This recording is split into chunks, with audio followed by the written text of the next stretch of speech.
Sí, está en progreso la inteligencia artificial y para el tema de la transcripción. Bueno, en primer lugar me gustaría saber si me pueden recibir bien, me escuchan, está correcto el audio, quizás no se cuela algún ruido.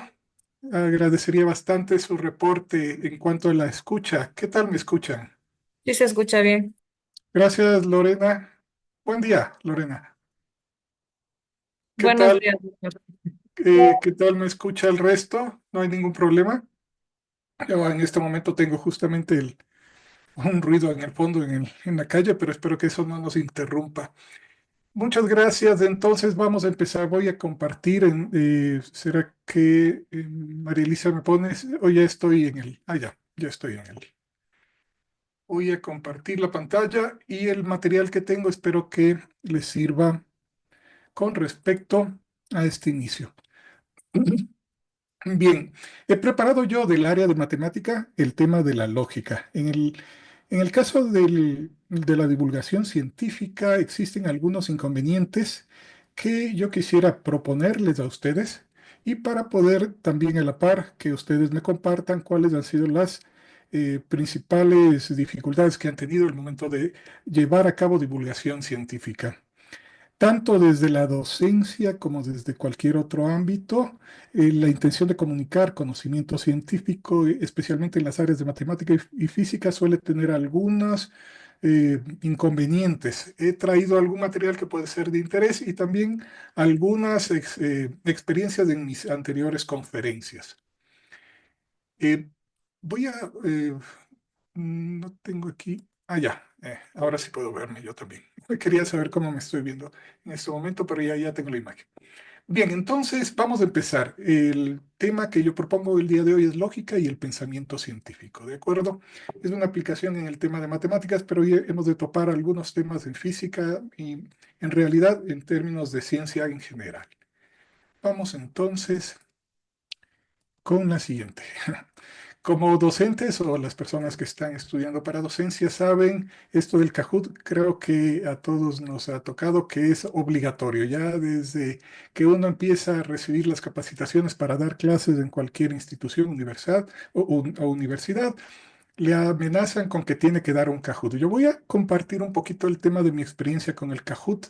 No vamos a jugar al Kahoot ahora por honor un poco al tiempo y la velocidad, pero esto yo suelo hacerlo en las conferencias y quiero compartir con ustedes las preguntas que elijo para el Kahoot y cuáles son las respuestas que suelen entregarme.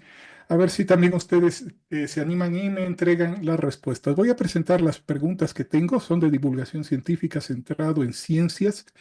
Y quisiera saber si, tal como lo hicieron las personas que me ayudaron en las conferencias anteriores, ustedes también pueden un poco intentar las contestaciones. Son preguntas muy sencillas, ¿ya?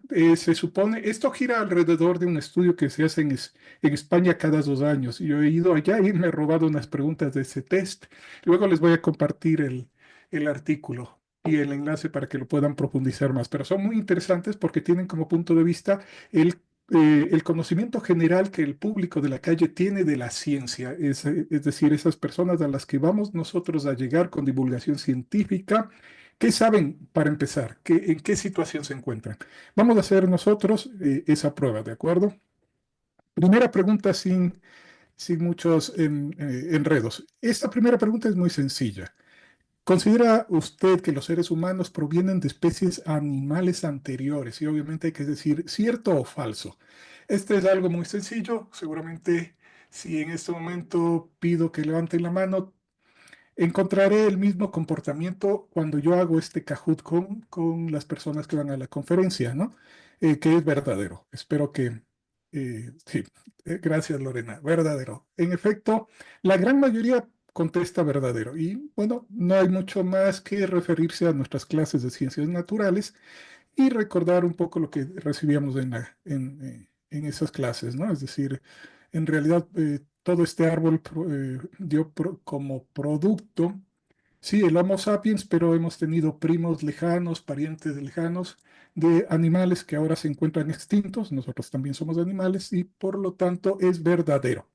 Ahora bien, la siguiente pregunta es la que me interesa, porque la primera, digamos que es para preparar a las personas, pero la siguiente pregunta ya vamos entrando un poquito más en detalle. La mayoría del oxígeno que respiramos proviene de bosques y selvas. ¿Qué opinan ustedes? ¿Alguien se anima a escribirme también su respuesta o quieren levantar la mano? ¿Quiénes están de acuerdo en que la mayoría del oxígeno respiramos proviene de selva? Los que están en cámara, levanten la mano si están de acuerdo. ¿Cuántos están de acuerdo? Bien, ¿no se animan? Muy bien, les voy a contar lo que suelen responder la mayoría de personas. La mayoría de personas suele responder verdadero, con el mismo ímpetu de la pregunta anterior. La mayoría de personas me contestan que es verdadero.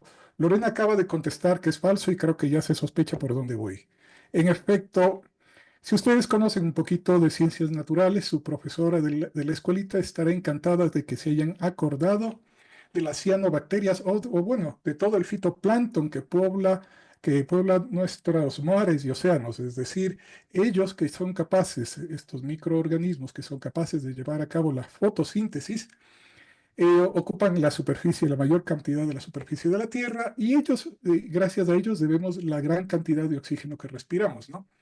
No así los bosques ocupan la Tierra no es tan, el área no es tan grande en el planeta, más allá de los mares, y es muy interesante que las personas olvidan el papel que llevan a cabo justamente por ser estos pequeños seres unicelulares eh, eucariotes, ¿no?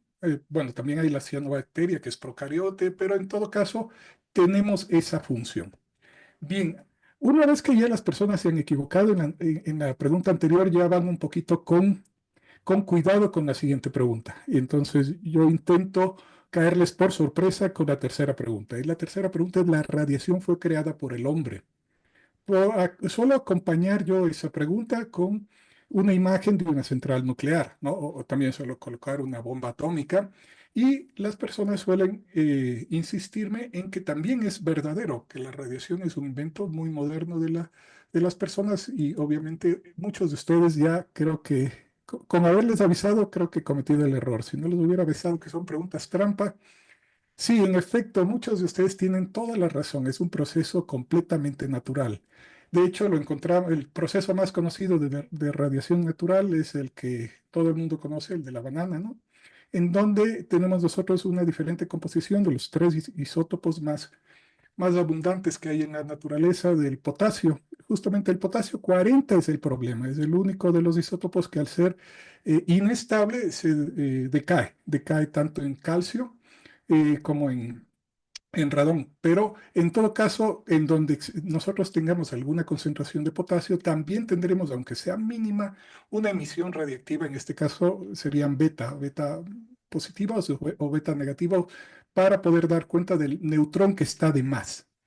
Bueno, en esta no se han equivocado mucho, pero vamos a probar con la siguiente. Y la siguiente suele ser en donde yo ya me quedo mucho tiempo, porque ahí entramos en pelea. Es una pelea realmente interesante.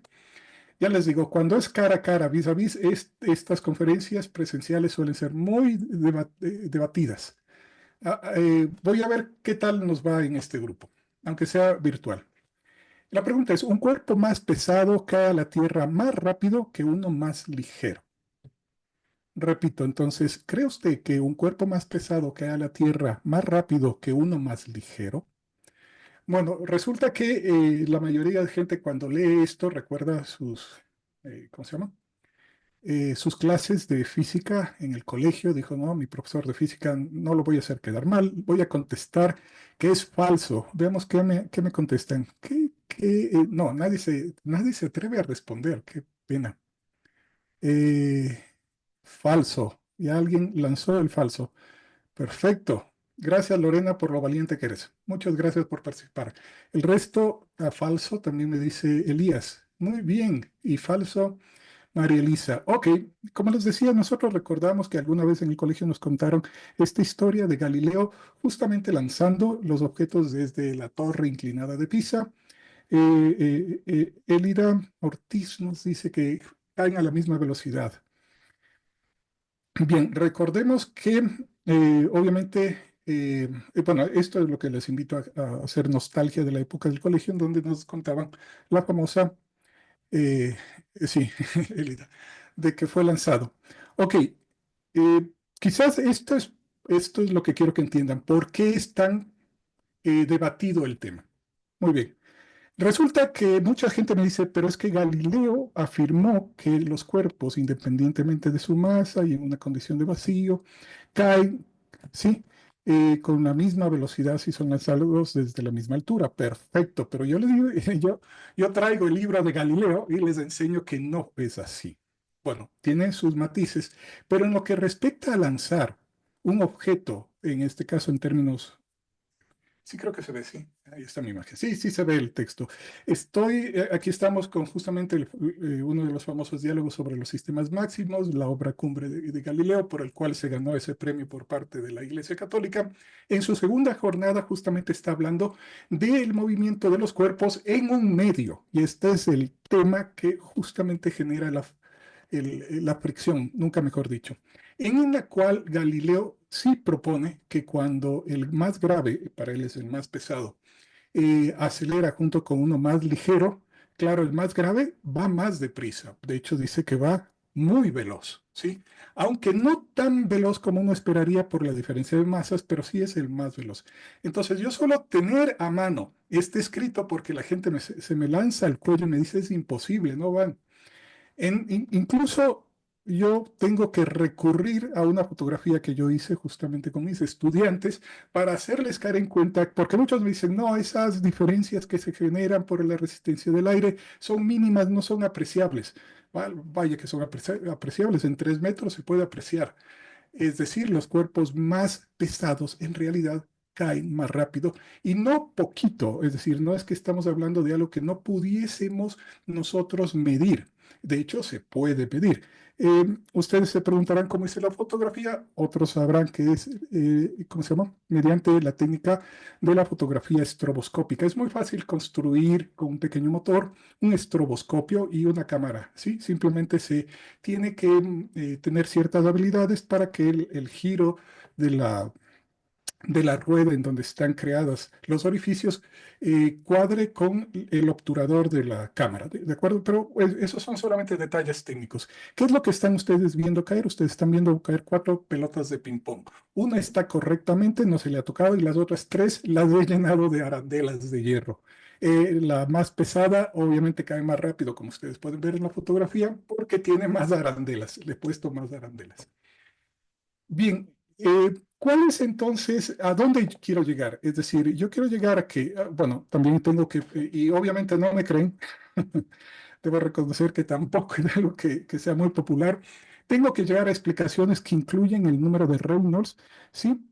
Y justamente hablar del flujo laminar y el flujo turbulento y decirles que justamente la pelotita más liviana no alcanza a romper el flujo laminar del aire y obviamente genera una fuerza que se conoce como sustentación mucho mayor que la que es más pesada, la que debido a su peso justamente puede llegar a superar el flujo laminar y pasamos a un flujo turbulento. El número de Reynolds junto con ese coeficiente de sustentación es el que puede dar cuenta perfectamente y aunque no me creen, obviamente tenemos que llegar a las ecuaciones que ya, bueno, esto ya se va poniendo cada vez más candente.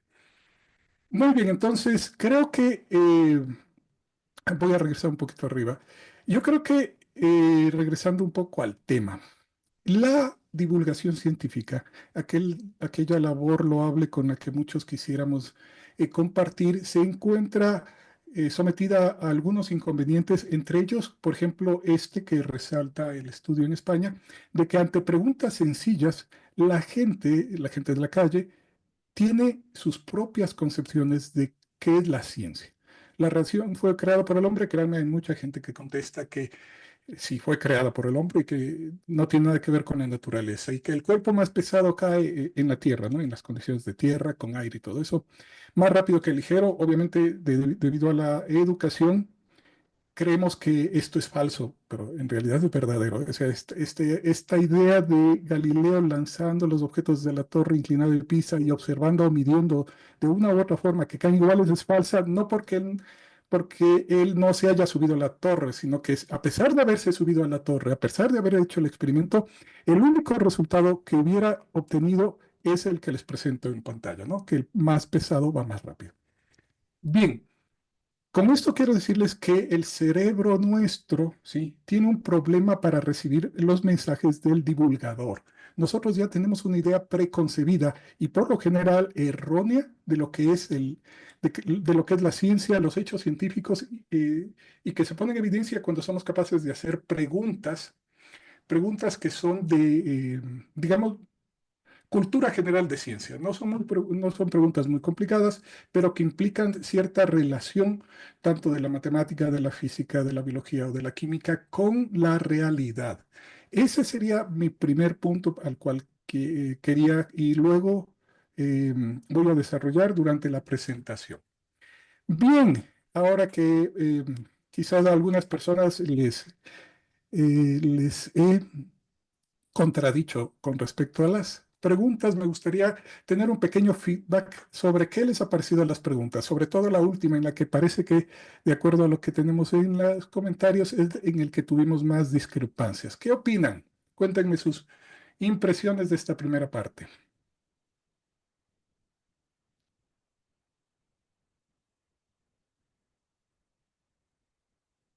Eh, ¿Podrían abrir el micrófono también, Mauricio? Hola, Mauricio. Bueno, buen día, gracias, gracias por la apertura. Parecía bastante interesante y motivante, ¿no? Invita a pensar, a razonar un poquito sobre el mundo físico en el que vivimos. Chévere, Parece muy, Mauricio, pero sí conocías del tema del flujo turbulento, ¿no? claro, claro, turbulento, laminar, caída libre y todo eso, Claro, sí. y vas y ya te puedes imaginar el problema que sería proponerse, divulgar sobre ese tipo de fenómeno cuando la gran mayoría pensamos que caen iguales, ¿no? Ah, correcto, correcto. Es un juego mental que toca abordar ahí, sí, es verdad. Así es. Así es. Gracias, Mauricio. Lorena, la más activa, ¿te animas a aprender el micro? ¿Cómo está? Buenos días. ¿Qué tal, Lorena? ¿Cómo estás? Pues sinceramente la última pregunta sí me puso a pensar Ah, qué bueno. que Gracias. por cuestión del aire y todo eso, o sea, automáticamente nosotros asumimos que es falso, porque tanto sea piedra o sea una hoja de papel, aparentemente cae a la misma velocidad. Nos han enseñado eso. Ajá, no, no, sinceramente. No, pero Entonces, nunca lo bueno, hicimos en la práctica. Es decir, nunca cogimos una pelotita de ping-pong, le llenamos de hierro y le botamos. Es decir, nos faltó esa parte, digamos.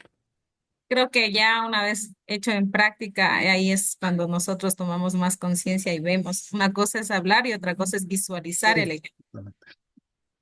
Gracias. Ujú. Muy amable. Adelante, Jesús. ¿Qué opinan? Porque aquí es cuando a mí me linchan. Bueno, va a haber más oportunidades, no se preocupen. ¿Alguien más? Bueno, hay más oportunidades para participar, así que vamos a continuar. Dado que si es que les han interesado este tipo de preguntas, pues les tengo la sorpresa de que les voy a tomar un pequeño examen. ¿Están de acuerdo? Examen, una prueba. Vamos con la prueba, por favor. Es un examen sorpresa, ¿ya? De acuerdo. Vamos a ver qué tal me van con la prueba. Recuerden, el tema de esta conferencia es esta rama de la matemática que tiene que ver con la lógica. De hecho, es la lógica, pero aplicada a lo que es la divulgación de matemática y física. Vamos entonces a las preguntas, por favor. Agradecería su participación para poder ponerles una calificación. Yo voy a publicar unas imágenes de la pantalla y ustedes me van a explicar en qué consiste el error. El reto que les pongo es que de estas imágenes hay que aprender cuál es el patrón de error que se repite. Las imágenes son diferentes, pero yo el reto que les pongo es qué hace que estas imágenes sí empaginen, compaginen, qué podemos sacar como factor común entre estas imágenes. Vamos con la primera, ¿sí? Eh, Alguien que se anime a leerme para que me explique el error que se comete aquí. Es muy sencillo. Empezamos con las preguntas fáciles.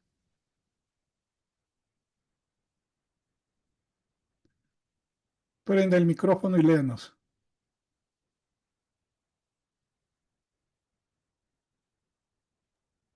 Cerrado por reformas hasta próxima apertura.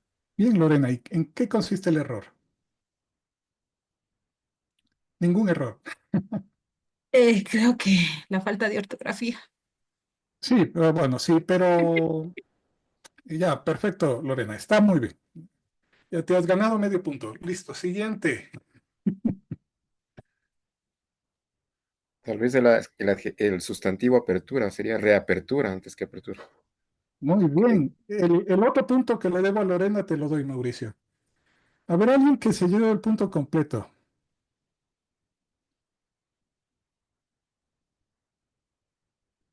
Miriam, puedes abrirle el ¿No micrófono si hay una deseas. redundancia? Parecido a eso, pero ¿qué es? ¿Quién habló? ¿Quién habló? Bueno, estoy en grupo con otras personas, por eso no hablo. Pero sí es Ah, perdón. suficiente, cerrado por reformas. Punto. No hace falta. El texto es Exactamente, se redundante repite la hasta misma próxima idea. apertura. Pues sí, yo creo que va por ahí. Es decir, supóngase que yo soy un cliente de esta tienda. Esta será una tienda, un bazar, lo que fuera. Yo me acerco a comprar y me encuentro con este anuncio cerrado por reformas hasta próxima apertura. Y me pregunto, ¿cuándo regreso?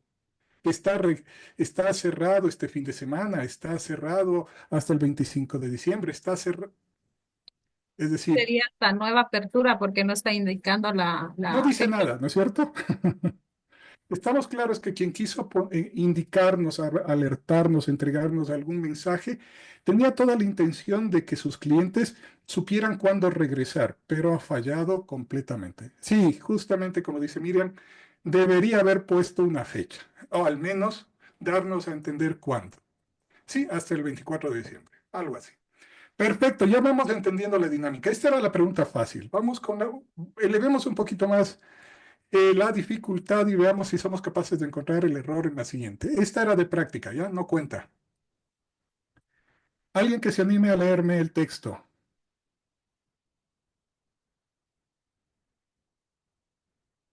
Shirley, te estás gozando. ¿Por qué no abres el micro y nos compartes? Porque dice Super Jueves, promociones sorpresas, pero si nos damos cuenta, abajo dice será el miércoles 30 de diciembre, lo que da, no tiene concordancia.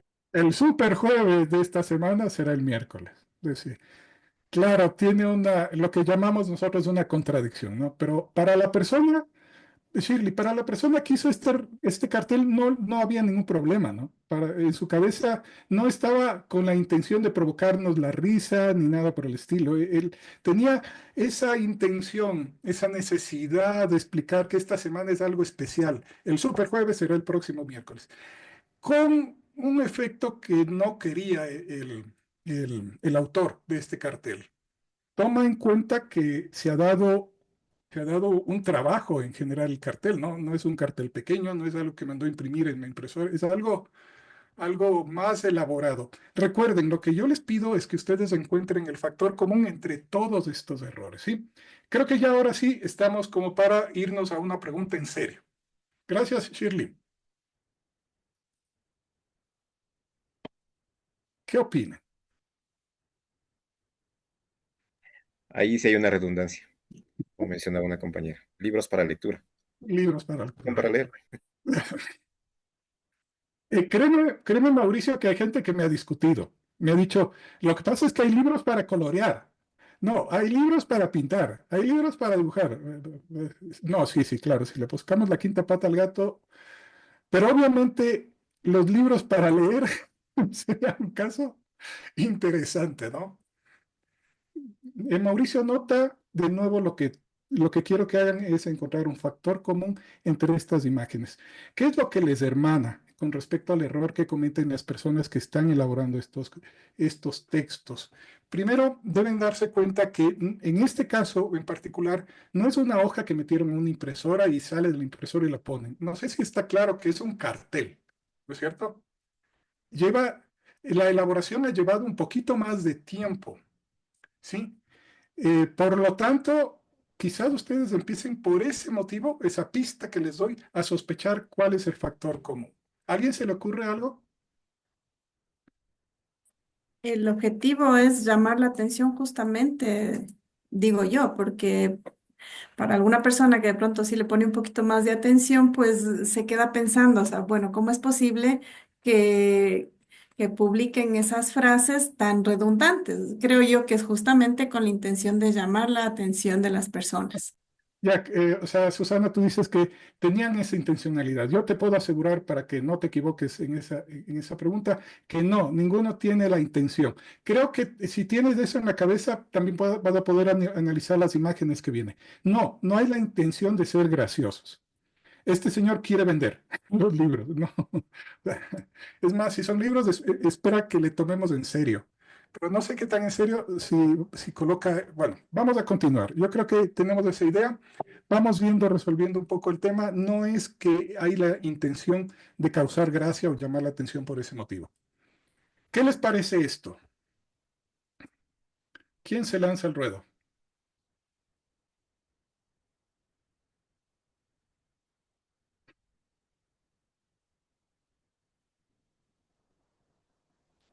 Ya te reíste, Leslie. Anímate, prende el micrófono, léenos. Ya te reíste, te reíste. Pues, ¿cómo es posible que primero alerta que hay un peligro en que suban dos personas y más abajo la persona que puso el cartel recomienda que solo entren tres? Entonces, es como un poco gracioso también, pero si es que es algo de peligro, pues tendríamos que tomarlo en serio y solo subir uno. No, pues, estabas tan bien, Leslie, te iba a poner los 10 puntos. Ahora tienes medio punto, qué pena. Leslie, si yo entro al ascensor y encuentro peligro, tú te subes al ascensor. No, pues vas por las gradas. Es obvio que si pongo un mensaje de peligro como correctamente es interpretado, es que la cosa no funciona. Hay el peligro de que me vaya a caer. Prefiero la seguridad de las gradas. Es decir, la persona que puso este mensaje quería de alguna forma mitigar o disfrazar el nivel de peligro, pero en realidad no se clausura el ascensor hasta que lleguen los de mantenimiento o nada, no hay términos medios, ¿no? Pero si ustedes son buenos en matemáticas, entenderán que allá arriba se va a quedar un montón de gente, porque si suben tres y solo bajan dos, ya vayan haciendo la cuenta cuántos quedan en el piso de arriba, ¿no? Bien, entonces vamos a continuar. Creo que con esto ustedes ya, con la siguiente imagen, deberían decirme cuál es el patrón que se repite. ¿Qué patrón está una y otra vez repitiéndose? Adelante, siguiente imagen.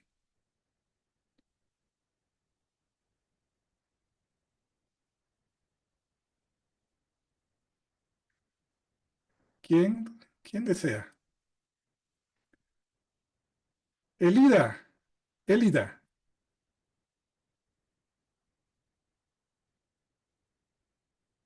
Elida. No, no está disponible Elida. Sí Ah, estoy, no. solo que no prendí el micrófono. Bien, Error, no hay tarjeta SIM o el teléfono está apagado. Confirmar. ¿en qué consiste el error?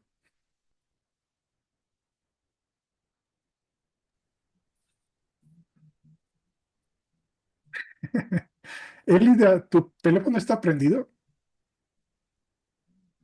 Que no puede estar el teléfono apagado si manda mensaje. Bueno, pero es pregunta para Elida, no le soples la respuesta, Lorena. Menos un Realmente punto, solo ¿no? me estoy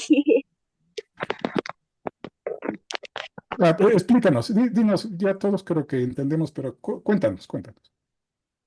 Elida. Es que no le encuentro tanta lógica en el asunto.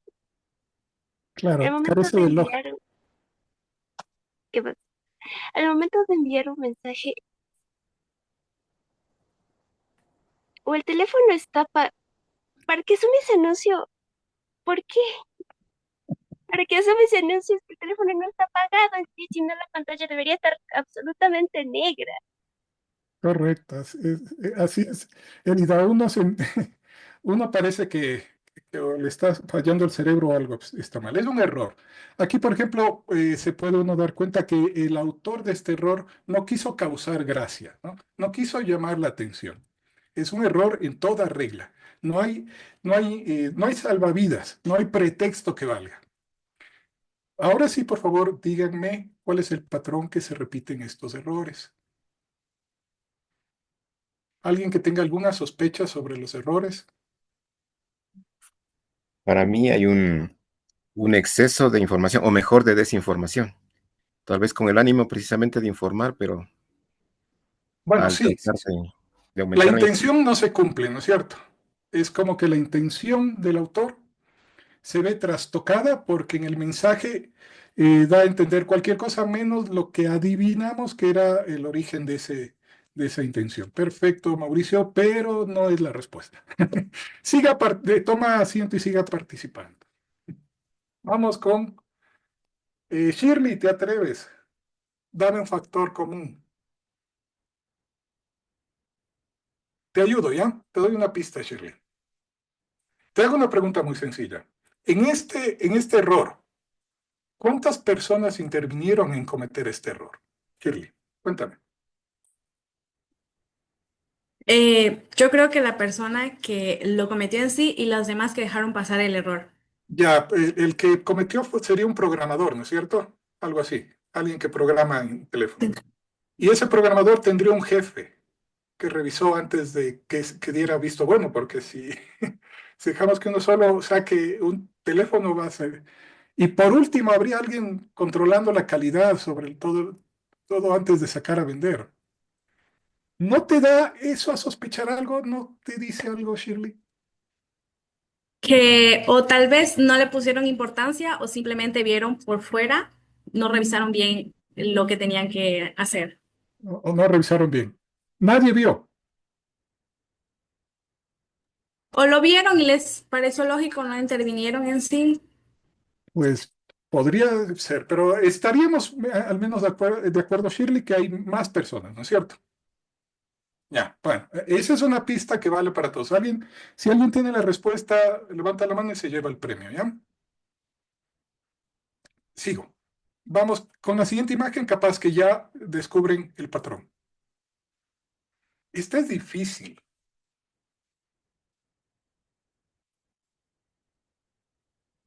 ¿Quién se anima? Esta no es tan fácil.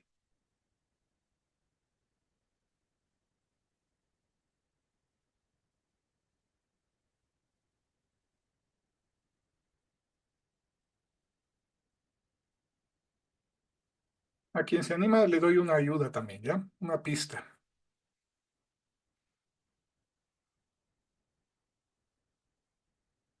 ¿Quién está también por ahí? ¿Qué opinas, Adrián? ¿Te animas a participar? No, dice. Estoy ocupado, dice Adrián. Perfecto, no hay problema. Ah, no, sí, que sí. Yo un factor común que encuentro en estas imágenes es la dificultad de transmitir lo que realmente quieren los autores que Correcto. están haciendo esto. Perfecto, te doy una pista, Adrián. Contéstame una pregunta, la misma que le hice a Shirley. ¿Cuántas personas están involucradas en este cartelito? Mm, Se podría decir que no puedo dar un número específico porque O dime en es- quiénes serían. Vamos enumerándoles. sería, en un ejemplo yo le pondría sería la empresa en sí. Ya, hay una Una, empresa, ¿no es cierto? Pero la empresa sí, no hace carteles. ¿A quién mandan a hacer el cartel? ah, ah, sería el departamento de publicidad. Podría ser, digamos que tienen un departamento de marketing y Claro. publicidad y dicen, ustedes como imprimen muchas cosas, hazme el cartel. El Ujú. departamento de publicidad, Adrián, ¿qué preguntaría? Eh, El texto. claro, ¿cuál es el objetivo? ¿Cuál es el texto? Dame el texto, va a decir. Entonces, Ujú. capaz que ponen un ingeniero y dice, ingeniero, dígale a los del departamento de publicidad que hagan el cartel. ¿De acuerdo?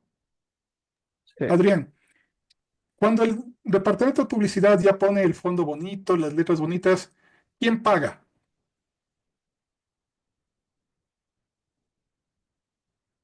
el que desea ese cartel, ¿no? O sea, En mi empresa habrá el alguien, cliente. ya, el cliente, ¿no es cierto? Ujú. Y tú de cliente mirarías antes de pagar. Sí, pues quién no lo hace, ¿no? Ya vas contando cuántos van. No, no, no me puse a contar. Bueno, vamos tres, Adrián. ¿No te hace algo raro? ¿No te llama la atención algo?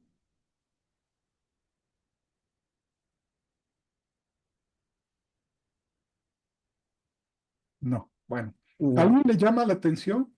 Sí, en realidad hay un problema. Quizás yo puedo explicarles un poco. Obra provisional, cuando uno llega y ve obra provisional, supongamos que este cartel está colgado en la construcción de una escuelita, ¿sí?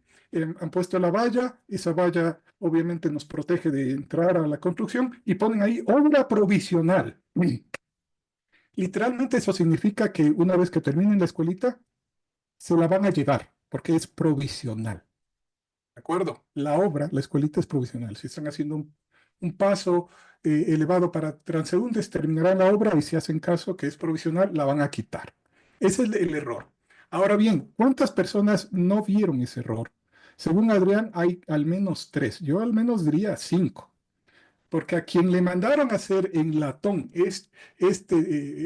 porque esto no es papel, ¿sí? Esto es metal, ¿de acuerdo?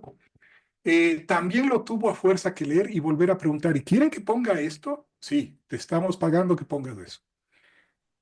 Vamos con la siguiente. No, no he llegado tan lejos, por favor, no sean así. No he necesitado tantas imágenes. Vamos a pasar toda la tarde aquí. Encuentren el patrón. Este me encanta, este me fascina. ¿Quién lee? Samuel, ayúdanos leyendo, ¿ya? Aparcamiento exclusivo para usuarios del cementerio. Ya, dice prohibido cualquier otro uso. Me encanta. ¿No te gusta? Me fascina, Samuel. El día que yo me muero, quiero que me entierren ahí. Tengo dónde dejar el auto. El aparcamiento solo lo podrían usar. ¿Quiénes, Samuel? Quienes están ocupando el cementerio. Los muertitos. ¿De acuerdo? Samuel, en inglés creo que se adivina que no está el error, ¿no? Sí, porque dice para quienes estén visitando el cementerio. Exactamente. En inglés no cometieron el error. En español, sí, tal como apuntan, es justamente el problema de que los usuarios del cementerio son los muertitos, ¿verdad? Y es increíble que la persona que mandó a hacer este cartel mandó a poner un poste. El cartel no es un papel, recuerden, está pintado sobre metal. Posteriormente sintió la urgente necesidad de publicar un segundo cartel aclarando, prohibido para cualquier otro uso. Bien, repito, ya no hay más preguntas, o sea, ya no hay más imágenes, se me acabaron las imágenes. Díganme el factor común o el curso se lleva un cero. El factor común sería justamente la falta de conocimiento, un poco la falta de criterio, porque en general de todos los carteles, bueno, y ahí menciono una parte importante. Cuando se realiza o se fabrica un producto, pasa por un proceso y uno de esos puntos es justamente el control de calidad. Entonces, mientras no pase el control de calidad y para poder realizar el control de calidad debe existir justamente una persona que tenga la experiencia y la experticia en esa área para poder determinar cuál es el error y que el producto obviamente regresa nuevamente al inicio. No puede salir al mercado mientras no pase ciertos controles de calidad. Y eso obviamente en algunos casos deben cumplir normas, deben cumplir también a satisfacción pues los requerimientos en este caso del cliente como en el caso del cartel anterior. Y asimismo, si el cliente tampoco sabe qué es lo que necesita y qué es lo que quiere, pues obviamente va a aceptar el producto con todos los errores cuando en muchos casos se ve justamente que hay carteles que tienen incluso faltas de ortografía, que tienen un poco de incoherencias en los mensajes, entonces si la persona no tiene el conocimiento y el criterio adecuado, pues va a aceptar ese trabajo, digamos, malo, ¿no? Mal hecho, es mi Mm, criterio. mm. Ok, Susana, una pregunta para darte una pista. ¿Qué tiempo te tomó a ti darte cuenta de este error? Sí, un buen tiempo hasta que mencionó, llegó al cartel de las obras provisionales, cuando Ya, no, mencionó pero en justamente, este cartel, en este exacto, ¿qué ya, tiempo en te tomó? Este eh, cartel, cuando acabo de ponerlo, Cuando ella mencionó justamente de los usuarios, porque uno va primero al primer mensaje, ¿no? En inglés y está para los visitantes del cementerio. Ese está perfecto. O Ujú. sea que fue rápido, tú no te demoraste mucho, ¿no? No, porque ya con el antecedente de los comentarios en el cartel anterior, pues yo ya me fui directamente a lo que es el control de calidad. Ya, sí. Entonces, ¿Sabes, Susana, el control de calidad que se lleva en cuanto a la labor editorial cuando sale un libro, se publica un periódico? Eh, bueno, lo que tengo entendido, sí existen muchas personas que están tras, puesto que revisan, o sea, son varias personas que revisan. En este caso, un documento no solamente pasa por una persona, sino por varias. Exactamente, no sé cuál es en este caso, el proceso, pero yo me baso también en el control de calidad, por ejemplo, que se realice en un producto o en las fábricas, porque he trabajado o tengo, digamos así, experiencia en esa área. Entonces, el control de calidad pasa por varios procesos, por varias personas. Entonces, mientras el producto no esté al 100% de satisfacción, pues sigue regresando por el mínimo error. Y entiendo que igual en los libros, en los documentos, se trabaja de la misma forma. Bien, gracias, Susana. No he encontrado la respuesta, pero premio consuelo, ¿ya? Muchas gracias por tu participación. Eh, vamos ahí, Leslie, léenos, por favor. Sí, como si fuera la noticia del día de hoy, ¿ya? Ya. Perfecto. Katayama, ex piloto de la Fórmula 1, es rescatado con vida de un accidente mortal en el monte Fuji. ¿Qué opinas, Leslie?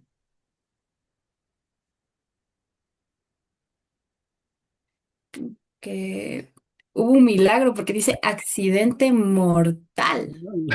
A mí me encantaría que me rescaten esta gente.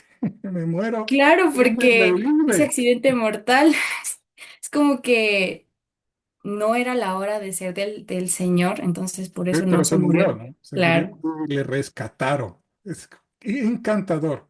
Leslie, siguiendo más o menos la idea de Susana, ¿cuánta gente participa al revisar una noticia antes que salga?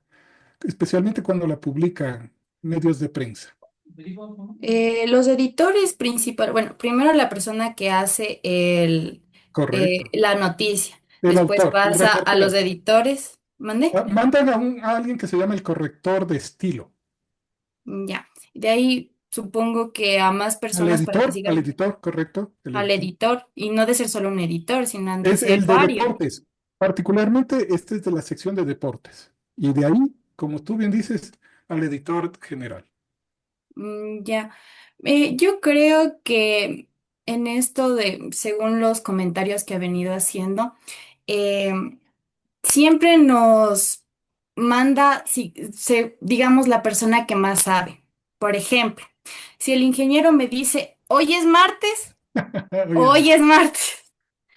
sí, Entonces, eso creo que pasa, que si la persona, digamos, yo mando a hacer un letrero para vender un terreno, le digo a la señorita, póngame tal cosa en el letrero. La señorita me va a hacer como yo le digo porque yo le estoy pagando. claro. No me va a decir, no, pues señorita, usted está poniendo la información al revés. Mm, mm, No, entonces me va a decir, claro, si la señora quiere así, mm. así le voy a hacer. Sí, sí, sí. Oh, sí, sí, más o menos. Pero el factor común,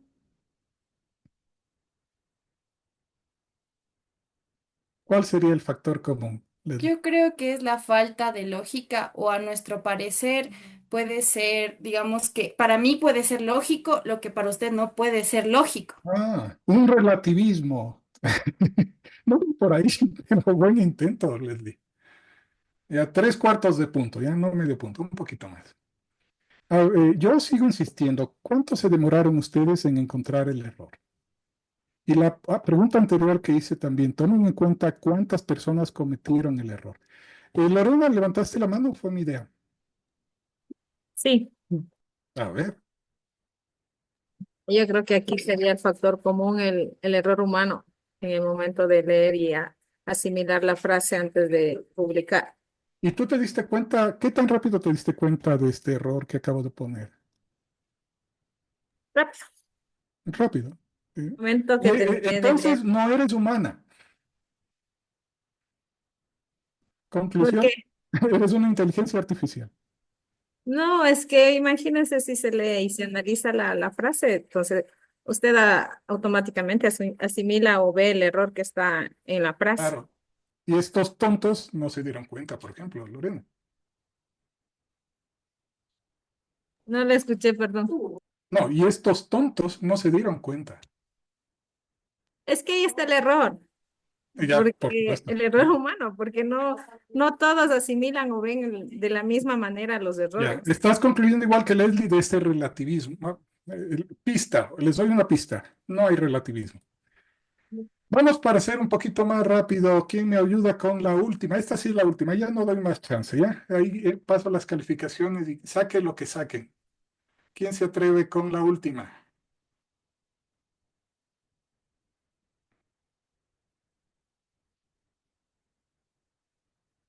Shirley, si prendes el micro sería súper chévere. No quiere. Mauricio, ¿continúa con nosotros? Sí, profe. Perfecto, Lenos. La mafia italiana facturó el año pasado un total de 135.000 millones de euros. ¿En qué está mal, Mauricio? ¿La mafia factura? ¿Es un negocio legal? Obviamente que no. Mauricio, esto se parece a cuando vienen los vacunadores, me piden los $200, y les digo que no y me pegan, ¿no? Me pegan, me dejan en el suelo, y cuando estoy en el suelo, uno de ellos viene y me dice, ¿la factura quiere con el RUC o así nomás?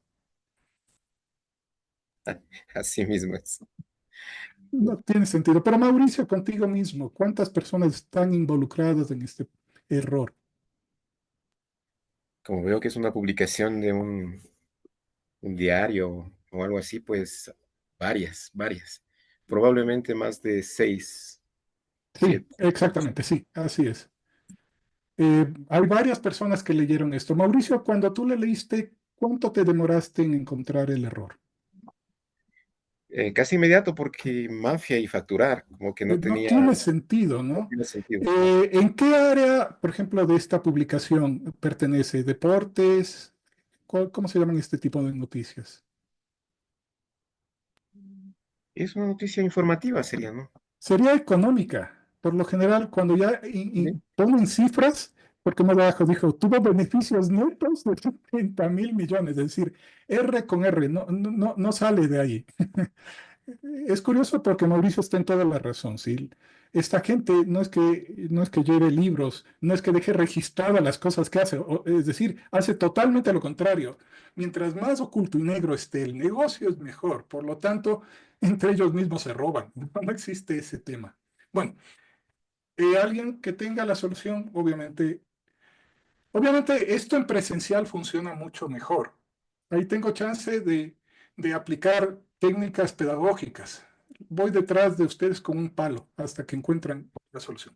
Pero bueno, en virtual voy a verme abocado a entregarles una reflexión, una propuesta de solución. ¿Qué les parece a ustedes este factor común? Primero empezaré, si alguien se acuerda de una famosa frase bíblica, no tiene que ser necesariamente, bueno, solo les dije que era bíblica, pero es un dicho muy popular, que tiene que ver con qué tan rápido nosotros nos damos cuenta del error y por qué ellos, a pesar de que son varios, no se dan cuenta del error. ¿Recuerda alguien una frase famosa que tiene que ver con esto que hemos hecho? Si ustedes se dan cuenta, ustedes fueron bastante rápidos en ver los errores. Esta pobre gente, esta gente tan tonta, no lo ha visto. ¿Alguien se acuerda de esa frase? Bueno, hasta ahora me daba pena ponerle cero, cero, ahora va a ser con todo el gusto. Bien, la frase es, sí, que es muy fácil ver la paja en el ojo ajeno, pero qué complicado que es ver la viga en el propio. Bueno, les voy a contar entonces la conclusión a donde vamos llegando. Verán, estos errores no los han cometido personas individuales, fueron errores cometidos entre varias personas. Eso da cuenta que el error no es que es algo de una sola entidad, sino que se la comete en conjunto. Vamos, sí, juntos todos al hueco. Y la segunda cosa es que los errores son muy fáciles de ver en las personas, en los errores ajenos. En los propios y yo afirmo que es imposible ver los errores propios. ¿Con qué facilidad podemos criticar? ¿Con qué facilidad nos hemos reído de esta gente? Básicamente hemos tomado para echarnos una pequeña risa, pero les prometo que no nos vamos a reír de los errores que nosotros cometemos. Y no me estoy refiriendo a errores muy simples. Yo no estuve en el tema de faltas de ortografía, que faltaba una tilde o que por aquí. No era nada de eso. Estamos hablando de errores de contenido. Me estoy refiriendo a decisiones que nosotros en la vida tomamos y que tienen consecuencias muy graves y que no somos capaces de ver ese error porque los cometemos en grupo. Es lo mismo que hicieron mis padres conmigo, es lo mismo que opina mi buen amigo, mi buena amiga, y por eso tomo esa decisión. Me refiero a ese tipo de errores y no somos capaces de verlo. Lo que estoy diciendo es tremendamente conflictivo. De hecho, es lo que da fundamento a una de las ramas más antiguas de la matemática y esa es la lógica. La lógica empieza como una necesidad urgente de buscar los errores en uno mismo, dado que es casi imposible verlos.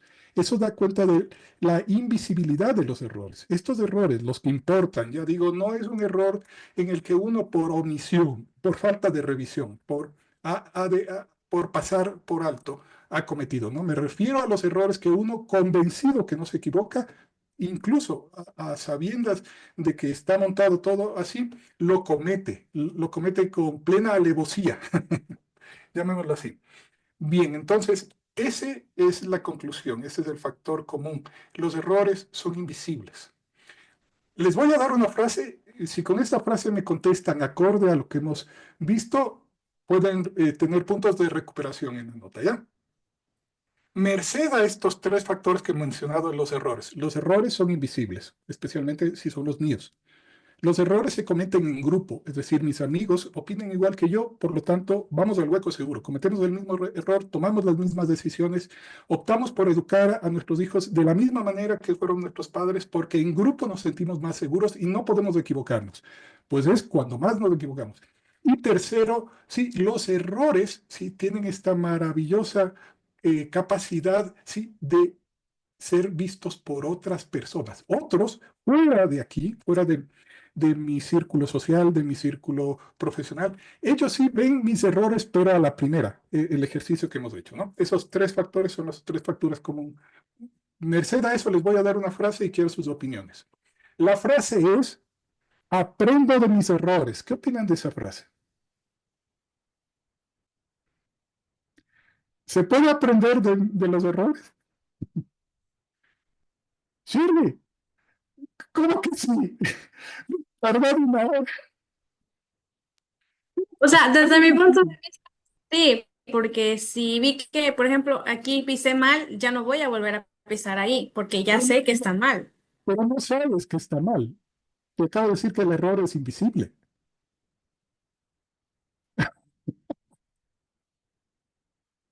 No me creo. Vamos a intentar. ¿Alguien más que quiera? Conversemos, discutamos. Aprendo de mis errores. Sí, adelante, Flor. Con mucho gusto.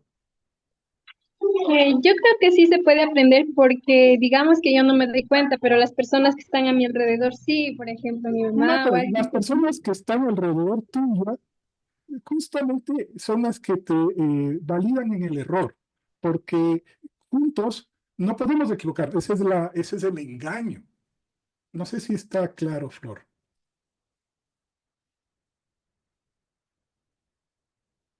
Lorena, Sí, que sí yo aprendemos. creo que, Yo definitivamente para profesor no sirvo, la verdad. Yo creo que sí, nosotros podemos aprender de nuestros errores, porque de todos ellos muestran como, por ejemplo, en este ejemplo, una mala comunicación puede causar confusiones, ¿Pero tú crees que quien contradicciones. escribió esto sabía que cometió un error? No, Entonces, ¿cómo va a aprender? yo digo, yo personalmente, en mi Porque, perspectiva de ya, lo que ok, está ahorita dando en esta exposición, yo voy a aprender de esos errores. O sea, yo estoy hablando por mi persona. ya. De paso habla también por mí. Yo también tengo problemas para aprender de mis errores. De hecho, nunca aprendo. Porque no me doy cuenta de cuándo es un error. Me doy cuenta cuando ya está hecho pedazo y dije, ¿qué Es hice? que el ser humano vemos los errores de otras personas, más no de nosotros Exacto. mismos. Es más fácil Entonces, ver si yo veo, por en el ejemplo, si yo estoy aprendizaje. viendo aquí el error de coherencia, de lenguaje o de falta de ortografía, entonces para mí aplicar en mi vida voy a tratar y evitar Ah, esos ya te entiendo. errores. De remate. Bueno, Ajá, ya, correcto. puedo aceptarlo, ya, perfecto. Vamos con Leslie. ¿Levantó primero? Bueno, vamos Leslie. Luego va Susana. Levanto la profe Susana, pero bueno, yo creo que depende. Depende en la situación en la que estemos. Por ejemplo, usted dice que nuestros propios errores, o sea, no se ven, son invisibles, pero si estamos en una clase y una profesora me dice, Leslie, hiciste mal esta suma, no se hace así, se hace así. Entonces, ahí ese error sí se puede aprender porque la profesora no es una persona de mi círculo social que me, por ejemplo, mi amigo dice, no, sí está bien. Entonces, la profesora, como no es una persona de mi círculo social, sino una persona externa, puedo aprender de ese error. Ya, Pero ok. yendo a lo que usted nos dijo, que por ejemplo, yo hoy hice mal una carátula. Digo, no, sí está bonita, sí lo voy a mandar. Entonces, no voy a aprender del error que hice. Ok. Entonces, está entre que sí y entre que no. No, ok, yo voy a darte otro argumento. Yo estoy hablando de errores más interesantes que los que me acabas de dar. Un error es, por ejemplo, la pareja que eliges. No digo, un error, digo. Una elección. Qué bruto que soy. Se me fue. Una elección es la pareja que eliges. Sí, tomas esa decisión para acompañarte por un tramo de la vida. Es, la gran pregunta es, ¿te equivocaste? No, la gran pregunta es, ¿serías capaz de darte cuenta que te equivocaste? Yo creo que Es ese sería... tipo de ejemplos. No es por eso. No me contestes si estás soltera o casada. No, yo te digo, los errores a los que yo me refiero no son los de que te equivocaste en una suma. En eso estoy totalmente de acuerdo contigo. Eso está excelente como buen ejemplo de lo que no estoy hablando. Estoy hablando de otro tipo de errores. Has elegido, por ejemplo, hemos elegido, por ejemplo, una creencia religiosa. Hemos elegido una orientación sexual. Hemos elegido un tipo de educación. No sé, hemos elegido una estrategia para nuestra economía personal. Hemos elecciones que van más allá simplemente de una equivocación, una suma, que la carátula está mal hecha. En las que tú diste, yo estoy totalmente de acuerdo. Yo quiero ir a decisiones mucho más interesantes, más trascendentes. Susana, Gracias. Yo creo que no aprendemos de los errores, sino de las experiencias que ese correcto. error nos presentó o nos Exacto. resultó. Porque muchas veces, justamente en la vida, sobre todo, usted mismo dijo que no, los errores son invisibles. Entonces, de pronto, en alguna otra situación similar, no podemos identificar el error, Exacto. podemos volverlo a cometer, pero sí nos puede servir la experiencia anterior que tuvimos de pronto para analizar un poco la situación. Las Pero consecuencias después del error. de las consecuencias, sí, correcto. Entonces, yo creo que de los errores no aprendemos ni aprenderemos nunca, pero sí de la experiencia que nos dejó ese De sus error. consecuencias, ya cuando todo está embarrado, cuando uno Sí, dice, pero ¿cómo llegué? ¿Qué hice mal? Ahí un poco uno hace reminiscencia y dice, ah, ya, más o menos voy cuadrado. Sí, estoy de acuerdo contigo, pero el error es muy difícil, es muy complicado. Bueno, muchas gracias. Yo creo que vamos a pasar a la siguiente parte. Se han salvado por esta vez. Tienen derecho a una nueva clase. Sí, será lo que vamos a hacer en la siguiente hora. Antes de pasar a la siguiente, quisiera alguien dar su opinión.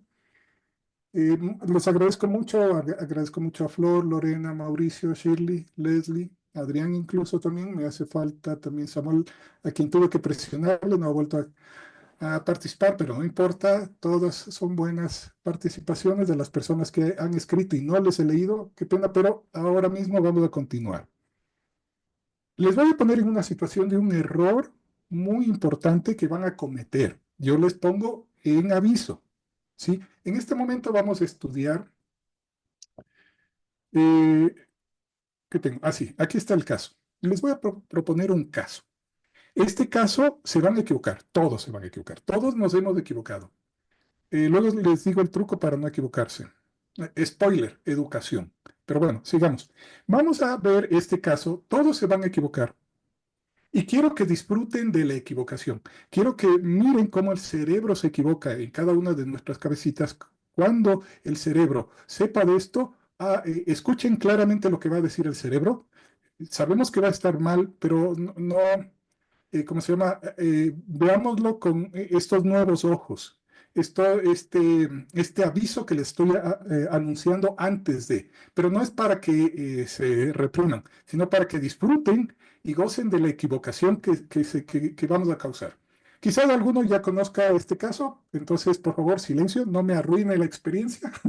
El resto participe del error. Vamos entonces, les voy a proponer el caso, ¿sí? Tengo un amigo doctor, el que suele decirme, dígame licenciado. Así me lo recuerda. Él me cuenta que, dado que es un especialista en cáncer, ha encontrado, luego de sus años de experiencia, que puede identificar, luego de hacer unos exámenes a una señora, a una chica, un síntoma. Estas personas que acuden a él no tienen cáncer, no han desarrollado cáncer todavía, pero él sí se ha dado formas de inventar un conjunto de exámenes. No vamos a entrar en los exámenes, eso no interesa, pero puede ser que le saque sangre, haga unas imágenes de radio, lo que fuera, ¿no? Él analiza y determina si esta persona tiene el síntoma o no tiene el síntoma.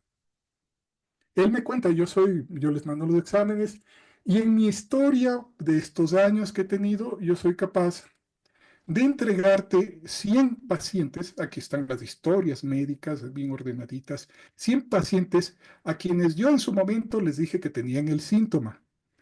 80 de las cuales desarrollaron cáncer frente a otros 20 que no lo hicieron. Estas señoras vinieron en diferentes años, ¿no? Yo voy registrando ordenadamente, los doctores guardan esta información con mucho cuidado, ya que es justamente la experiencia que les sirve para ellos. Entonces él dice, yo me he dado cuenta que en estas 100 pacientes que presentaron el síntoma, 80 al cabo de los años terminaron desarrollando el cáncer frente a otros 20 que no lo hicieron. No vamos a dudar de que esto es falso, vamos a aceptar que es verdad. Y recuerden, y esto repito, son 100 pacientes con el síntoma, 80 desarrollaron cáncer, 20 no lo hicieron. ¿Qué pensarías tú? Esta es la pregunta que quisiera que respondan. Si vas al doctor y te dice que sí tienes el síntoma, te recuerdo, tú no tienes cáncer, te acercas al doctor un poco por la fama que ha logrado hacerse debido a que se ha filtrado este dato, ¿sí? Y tú dices, bueno, voy a ver qué tal, y voy, y resultas que te dice usted, sí tiene el síntoma, no tiene cáncer, eso seguramente se presentará después, ¿no? ¿O no? ¿Qué piensas tú, merced a lo que hemos hablado? Vamos en orden, no se apiñen.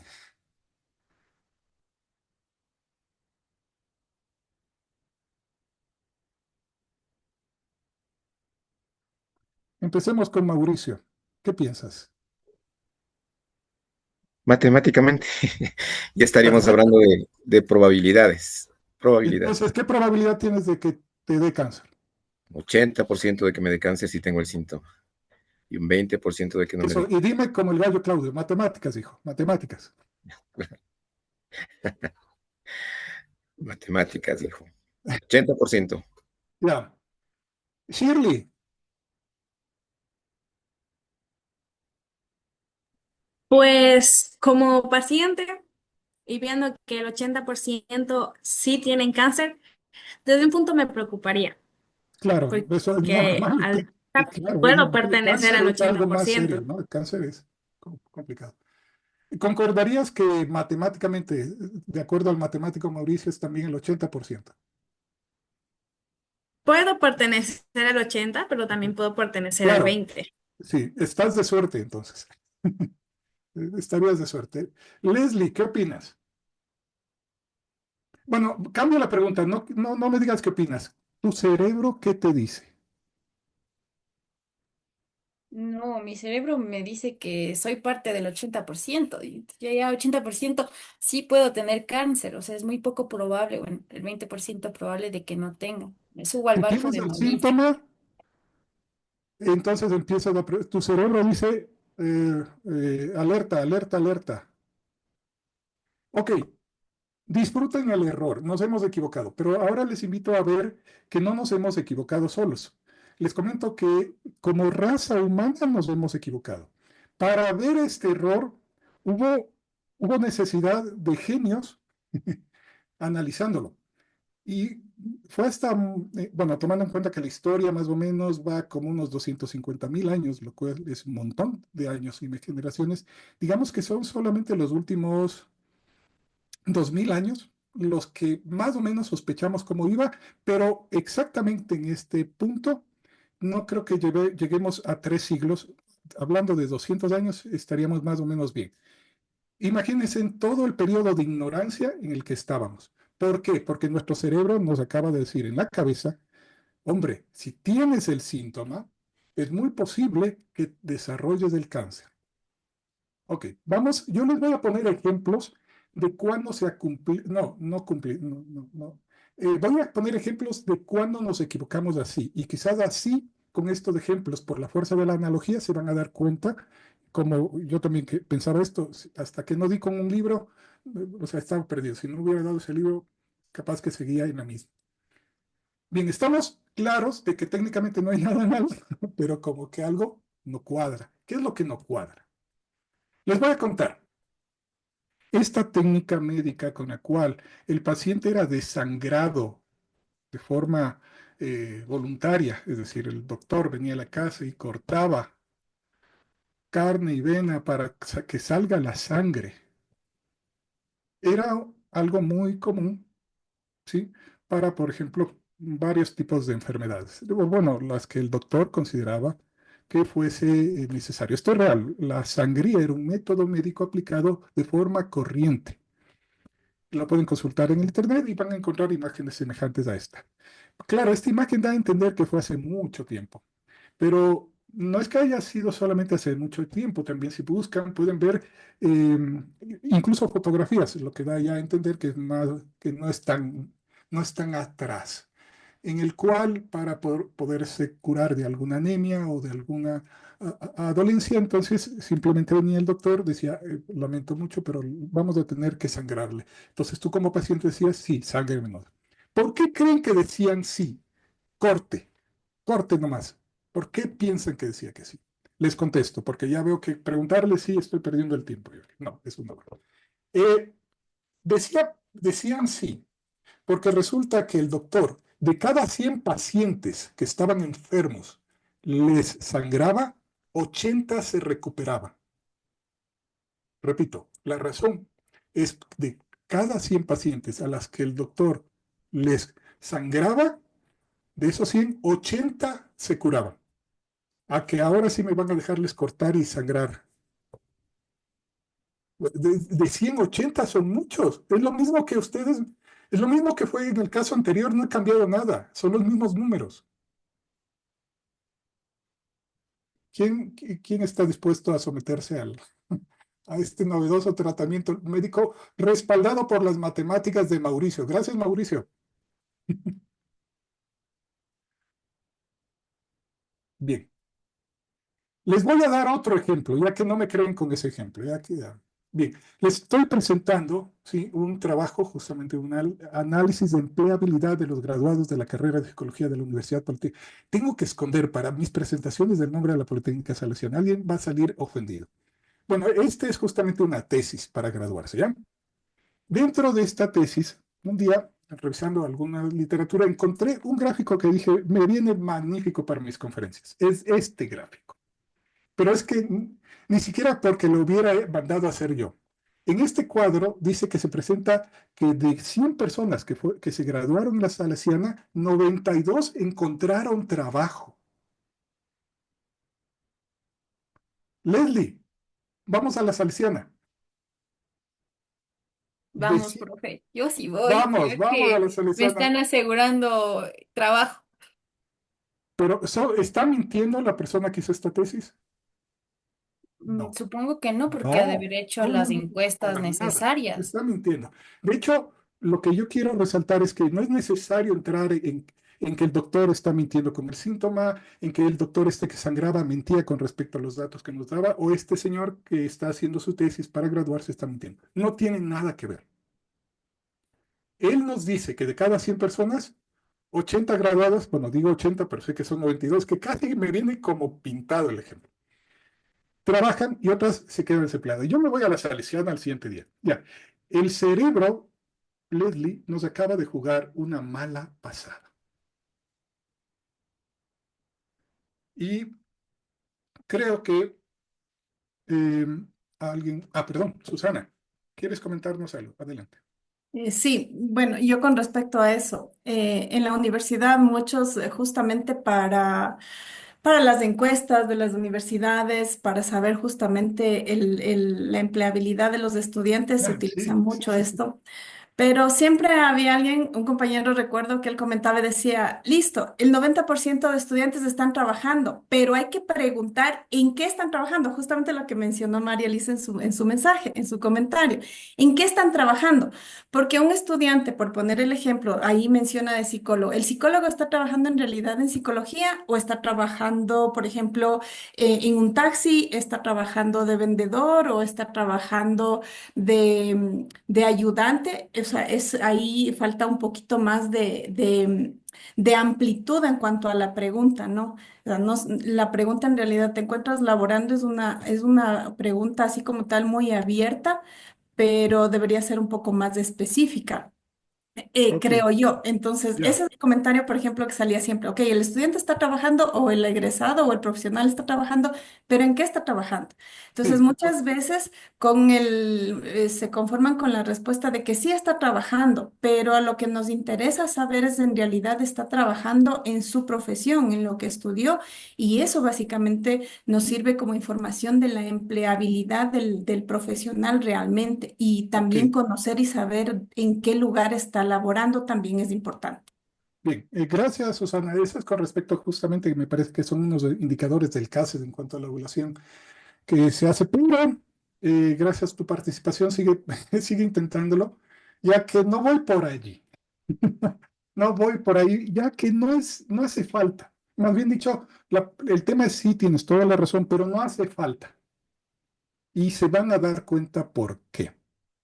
Quizás eh, el tema remite un poquito de nuevo a esta información de acá. Me remite de nuevo a cómo me lo presenta la información. Verán, resulta que nuestro cerebro tiene una mecánica de trabajo, la cual, sí, esconde información adrede. Es decir, el doctor me dice, presenta la historia de 100 pacientes con el síntoma, 80 de los cuales desarrollan cáncer, otros 20 no lo hicieron. No importa si tienen ese cáncer, otro cáncer, no importa cómo es el síntoma. No, yo le voy a creer a este señor que tiene los 100 pacientes, e igual que le voy a creer a este señor que sangra, que también tiene esa tasa de aparente efectividad, o voy a creerle a esta tesis que también tiene, es cierto que salen y trabajan. No voy a entrar a más detalle porque no es el punto al que voy. El error que cometemos es de otra naturaleza. Creo que con este cuadro se van a dar cuenta. Levante la mano bien del cuadro quien se dio cuenta.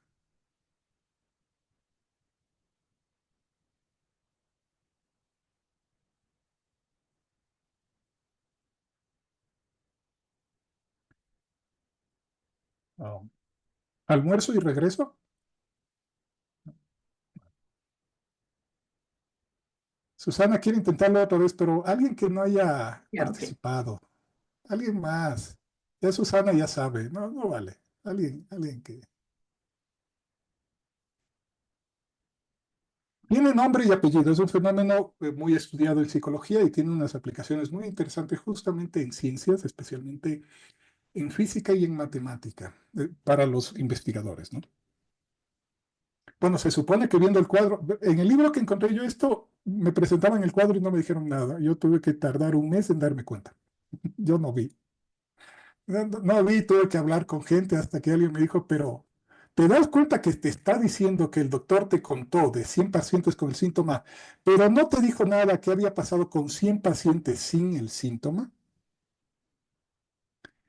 El tener solamente la una cara de la historia conduce a que el cerebro no diga, el cerebro cuando me cuenta que el doctor tiene 100 pacientes con el síntoma, entonces el cerebro nunca dice, ¿y qué pasó con los otros 100 pacientes que no tenían el síntoma? Debe haber otros 100 pacientes que no presentaron el síntoma, porque cada vez que la analiza puede salirles unos con síntomas, otros sin síntoma. ¿Qué pasó? ¿Cuántos de ellos desarrollaron cáncer? ¿Qué posibilidades tendrían esa gente de desarrollar cáncer? ¿Y qué importancia tiene el conocer también esa información? Igual, ¿qué pasó con esas personas a las que este doctor no les sangraba? Deben haber otras 100 personas a las que este doctor no alcanzó a cortarles, ¿no? Se curaron, también tuvieron la misma tasa de curación. ¿Importa saber eso? No, a nuestro cerebro no le importa. Les acabo de demostrar, no lo vieron. No lo vemos, nadie lo vemos. El cerebro dice, no, alerta, 80% de enfermarme. Sí, doctor, córteme nomás. Si 100 pacientes se curaron, pero ¿qué pasó con los 100 que no fueron sangrados? Capaz que también se curaron y en la misma tasa. Lo mismo vale para la universidad. Capaz que, capaz que el sector que emplea le encanta contratar preferentemente a jóvenes recién salidos de las universidades, sean cuales sean, porque por alguna situación. Pero verán, el punto no voy a los datos, voy a que nuestro cerebro no extraña los otros casos, solo le encantan los casos positivos. Nunca recibimos un mensaje de nuestro cerebro que diga, ojo, los casos negativos, no tomes decisiones hasta que no veas los casos negativos. Esto está plenamente estudiado. Eh, Aquí están los artículos para las personas que tengan, pero se llama sesgo de confirmación. Es un fenómeno psicológico muy interesante. A mí me encanta porque yo siempre cometo sesgos de confirmación. Mirar solamente los datos, ¿sí?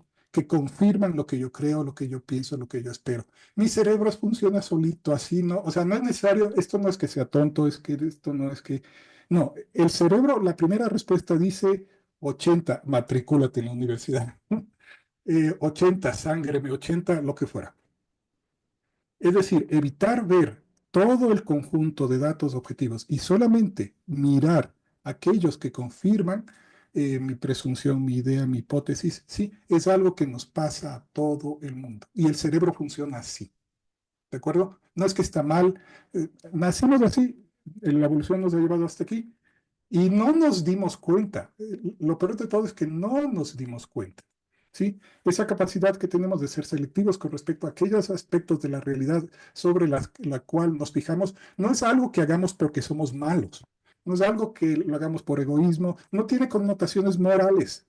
Es así como funciona la cabeza. Simplemente es así de simple, ¿sí? ¿De acuerdo? Es con lo que tenemos que nosotros lidiar día a día.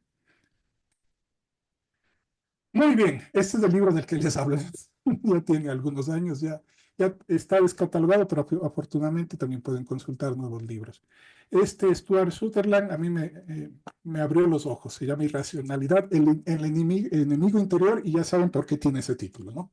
Obviamente aquí es toda una colección de hermosos casos en donde el sesgo de confirmación se presenta tanto en áreas de economía como en la de medicina, de donde he tomado el caso del doctor.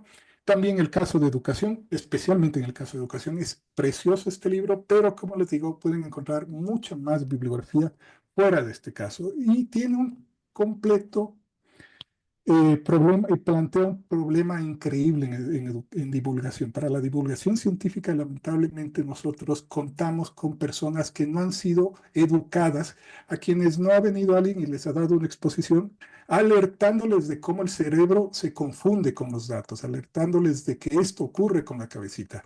Hay mucha más gente allá afuera que sufre el sesgo de confirmación sin que sepan, porque los errores son invisibles, porque el resto de personas que tampoco saben, juntos van al hueco. Por lo tanto, la divulgación científica, sobre todo la científica, ¿no? Cuenta con una pared. Bien, les voy a enseñar algunos materiales que he traído un poco para aplacar. Yo sé que la noticia que les acabo de dar debería destrozarnos. A mí me destrozó un buen tiempo, me dio algún ataque ahí de existencialismo por saber que estoy con una cabeza que no, de la cual confiaba un montón. Yo confiaba bastante en mí, en mis poderes cognitivos. A partir de leer ese libro, me pegué un pequeño baño de humildad bastante conflictual. Bien, otras personas que también tienen esa misma revelación con respecto a a los errores que cometemos, al nivel de errores al que el cerebro nos comete y que el cerebro es de la fuente de esos errores, esto mismo que usamos para pensar también nos conduce a las falacias. El FECIT del gobierno de España cada 2 años hace este tipo de encuestas, es la percepción social de ciencia y tecnología. Son la gente a la que vamos a dedicar esta divulgación, ¿no? En España, yo sé que está hecho en España, en Ecuador no lo he encontrado hasta ahora, no lo han hecho, pero se puede de alguna forma uno dar una idea. Esta información que les traigo es del 24, pero yo les he ido siguiendo y no han fallado nunca, siempre llevan a cabo este tipo de encuestas. Particularmente tienen, por ejemplo, entre una de sus preguntas, que son muy cuidadosos al seleccionar la muestra, ¿no? Uno puede leer el documento entero y se da cuenta que les toma todos esos 2 años elegir quiénes son las personas que van a participar, les hacen varias entrevistas. Se dan el tiempo y el cariño de crear esta información para compartirla, para que nosotros la podamos usar.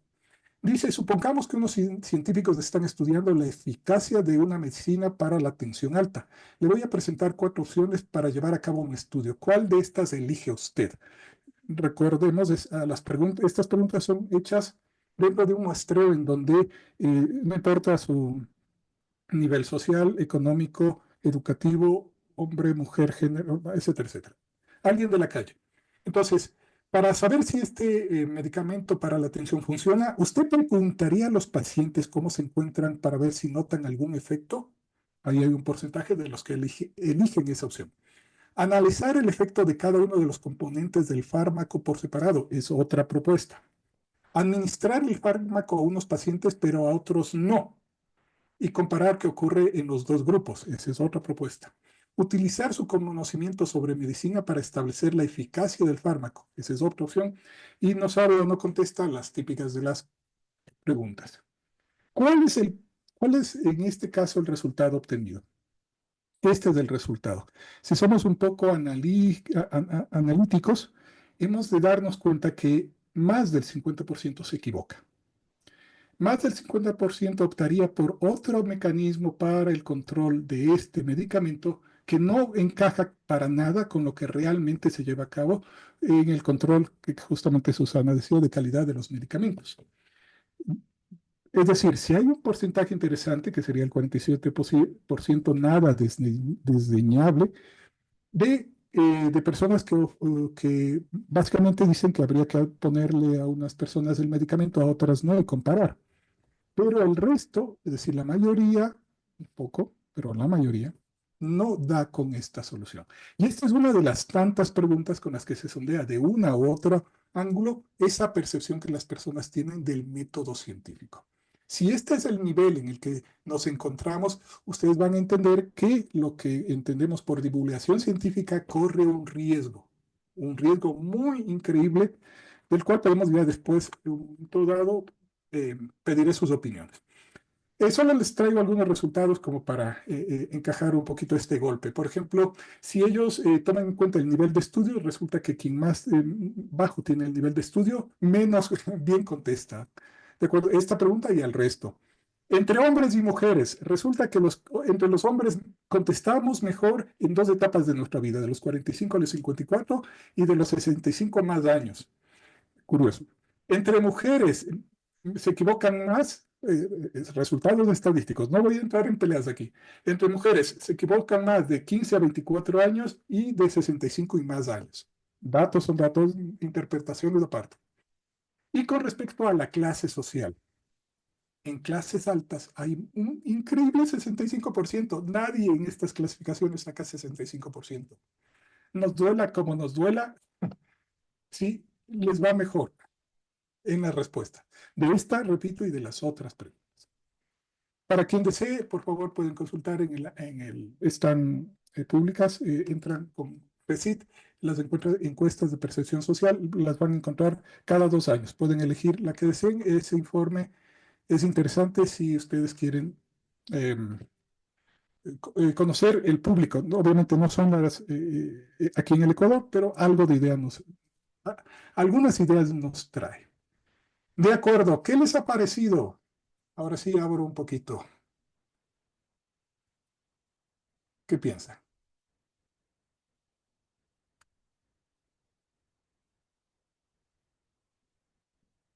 No apaguen la cámara. Está Leslie, dijo, ahora me va a preguntar, apago la cámara. Bueno, Leslie, ya entendí la indirecta. Bueno, yo creo que definitivamente el hecho de que uno haya estudiado, tenga un título, no lo define y tampoco implica que se tenga el conocimiento suficiente. Siempre, o esto más bien nos da pie para seguir aprendiendo, para seguir informándonos y bueno, y recalcar lo que muchas veces se escucha, que nunca se deja de aprender. Pues sí, la esperanza de continuar aprendiendo. Yo al menos creo que justamente los errores tienen una solución, es la educación, me parece a mí. Otras ideas. ¿Qué les pareció el tema de la sangría? ¿Qué les pareció eso? O sea, ya teniendo conocimiento de que podemos caer en este sesgo cognitivo, hacer este esfuerzo de ya, si lo creemos inmediatamente, al menos detenernos un momento y decir, ¿qué creo? ¿Por qué creo lo que creo? ¿Estoy seguro de lo que estoy decidiendo en este momento? Entonces, un poco como el pensamiento crítico, es como que sí, la reacción inmediata va a ser, inevitablemente nuestro cerebro va a reaccionar de esa forma, pero como los Homo sapiens que somos, detenernos y decir, ok, estoy creyendo esto, ¿por qué estoy creyendo? Estoy decidiendo esto, ¿por qué? Y la educación es importante, pero también la educación te crea sesgos. Entonces, aún así te eduques, también el cuestionarte y el movilizarte en diferentes ópticas, porque no es lo mismo verlo desde ser un economista a ser un humanista, en una carrera humanista. Entonces, también hay enfoques y ópticas que deberíamos como evitar, ¿no? O sea, si ya sabemos que es natural caer en el sesgo, pues cuestionarlos. Ujú. Mauricio, ibas a comentar algo. Sí, sí, respaldando lo que dice la profe María Elisa, la necesidad de tener un pensamiento crítico y que la información que nosotros tengamos para nosotros mismos y para los demás sea basado en evidencia. ¿Sabes qué, Mauricio? Esto da pie a algo interesante. No tiene nada que ver con ética ni moral, ni que seamos bonitos. Pero, ¿a quién le pedirías consejo en una decisión importante? ¿A tu mejor amigo o a quien sea tu peor enemigo? Buena pregunta. Un consejo. Si es que es un consejo así leve, para cualquier asunto leve, tal vez al amigo. Para algo Para algo más trascendental, habría que ver qué piensa el enemigo, más que pedirle consejo. Ponerme en el puesto del enemigo, a ver qué pensaría. él te puede decir. El amigo seguramente no. Lo interesante de de las conclusiones a las que llegamos por el sesgo de confirmación es que como las otras personas que están fuera del mundo en el que nosotros vivimos, de esa burbuja, las personas que están fuera son más fáciles que se den cuenta del error que uno comete. Hay que ir allá. No es por ser bonitos, no es por una connotación moral, es por un hecho fáctico. Si estás fuera de ese ámbito, puedes darte cuenta del error que están cometiendo. Por más que duela, hay que ver eso. Y que es común ahora, ¿no? No sé si estamos conscientes de esta tendencia. Me acuerdo, creo que es de Dunning-Kruger, que es cuando uno se cree experto en algo que realmente no sabe, ¿no? Y No, entonces, ahí la friegas, porque el experto es simplemente alguien que comete el mismo error frecuentemente. claro. Pero esa es la tendencia que tenemos ahora, ¿no? Parece que mientras menos sabemos, más parece que conocemos y No, no, opinamos sobre eso, ¿verdad? totalmente. Hay que sospechar, hay que Exacto. Hay que emprender en un proceso interno de aprendizaje, pero con las orejas un poco levantadas. Vamos a continuar con la siguiente propuesta. Esta propuesta tiene que ver, esta sí espero eh, en esta sí espero en esta sí quiero hacer daño. Qué mal que se suena, ¿no?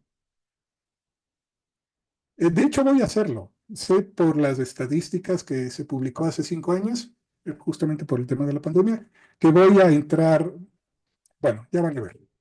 Bueno, antes de la propuesta les quiero recomendar, hay muchos sitios donde ustedes pueden revisar, no me pagan la propaganda, pero téchetelo. Tiene un sitio específicamente diseñado para que nosotros podamos jugar y entender lo de la confirmación, del sesgo de confirmación. Este librito que tiene un título fantástico, nos invita a hacer un upgrade de nuestro cerebro, que es precioso la comparativa.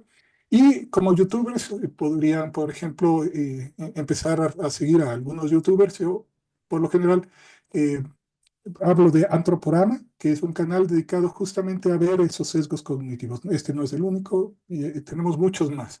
Aquí, por ejemplo, habla sobre lo curioso que somos los seres humanos, que somos seres que pensamos con carne, porque según ella, si vinieran unos extraterrestres, les llamaría mucho la atención que somos carne pensante. Esto es basado en un cuento de ciencia ficción en donde se supone que los extraterrestres son como unos robots, ¿no? Y que como nunca han visto seres de carne pensantes, les llaman la atención mucho de que somos seres pensantes, justamente que no somos metálicos. Bien, entonces vamos a empezar con este caso que les voy a contar y en el que yo me despido después de hablar esto porque salgo corriendo. Eso es lo bueno de que sea virtual, no me alcanza. Estoy muy lejos. Bien, voy a hablar de esto. Por favor, les ruego que con lo que ya sabemos tengan la amabilidad de no linchar. Él es Daniel Flores, se conoce en el medio como el doctor Yerbita. Tiene algunos videos en YouTube, seguramente algunos de ustedes le siguen. El doctor Yerbita es famoso porque cura el cáncer. Es un médico ecuatoriano que justamente fue objeto de algunas publicaciones, incluso artículos, entre ellos este libro que les traigo aquí, El hombre que cura el cáncer. Eh, Dentro de sus páginas, en uno de sus índices, dice, cura el cáncer, testimonio de curados. En esa, si uno coge el libro, la abre, va a encontrar que desde 1994 a 1998 él atendió entre 50 y 220 y 125 pacientes por mes. Entonces aquí está los autores, el autor, la autora, que se han puesto como meta descubrir quiénes fueron estas personas para registrar este milagro de que un médico ecuatoriano, con todas las limitaciones que tenemos aquí en el país, haya logrado lo que en ningún otro país ha logrado hacerse. Aquí en el libro se registran muchos de esos testimonios. ¿Y por qué hablo que me van a linchar? Porque justamente uno de esos testimonios de una señora que fue curada es Beatriz Morales, de 62 años, cáncer al útero, ovario e intestinos.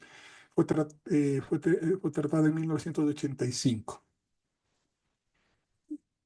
Bien, ¿por qué me lincha la gente? Porque cuando hablamos de temas sobre, por ejemplo, la opción que nosotros elegimos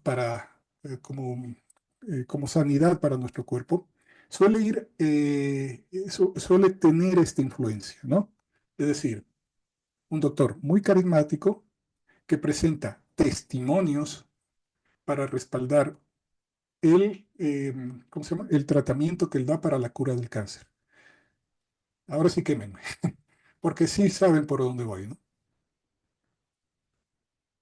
¿No? Ah, bueno, están con hambre. Es hora del almuerzo, seguramente por eso no me comen. Bien, para no parecer tan cruel con el doctor Yerbita, porque seguramente imaginan lo que pienso de eso, les voy a presentar a otro doctor, Jaime Guevara, este doctor endocrinólogo, es también docente de la Universidad San Francisco de Quito. Él tiene muchas publicaciones en revistas científicas en las cuales publica regularmente correlaciones que él encuentra entre algo que él descubrió aquí en el país, la relación que hay entre la incidencia de cáncer y el síndrome de Laron. Aquí en el país existe ubicado una región geográfica donde existe un número significativo de compatriotas que tienen el síndrome de Laron. Él, tratándoles durante mucho tiempo, encontró una relación que justamente da cuenta de la baja tasa de índices de cáncer que estas personas sufren, o sea, que no sufren, más bien dicho. Esas publicaciones le han valido un reconocimiento internacional. Obviamente él ha trabajado durante muchos años para poder correlacionar cómo los elementos genéticos del síndrome de Laron tienen que ver con los índices, el manejo que tienen estas personas, sus cuerpos, con los índices de glucosa y de insulina en la sangre. Él presenta artículo tras artículo durante todos estos años evidencias a favor de que podemos establecer una relación causa-efecto entre ambos elementos. Obviamente, este doctor no solamente ha tratado el tema del síndrome de Laron, solamente desde el ámbito frío, científico, eh, lógico. Por otro lado, también ha establecido una relación bastante interesante con esta comunidad, ¿sí? Y los ha acompañado por muchos años, pero por muchos años, ¿sí? Sin embargo, esta relación muy cercana, muy humana, él ha procurado que no tenga que ver también con su investigación científica. Esto es la parte humana de él, ¿no? Bien, entonces la pregunta, ¿qué es científico? ¿Los testimonios o las evidencias? ¿Qué opinan ustedes del doctor Yerbita? O similares o parecidos. O sea, no voy contra el doctor Yerbita. Yo he tenido algunos en estas conferencias, a veces ha habido realmente problemas es por tomar un ejemplo. Y jamás he encontrado a alguien que le conozca al doctor Jaime, por cierto, o que lo defienda. Más bien suelen defenderle al doctor Yerbita. Bien, ¿qué opinan ustedes? ¿Merezco la hoguera? Los dos son pruebas que deben ser verificadas.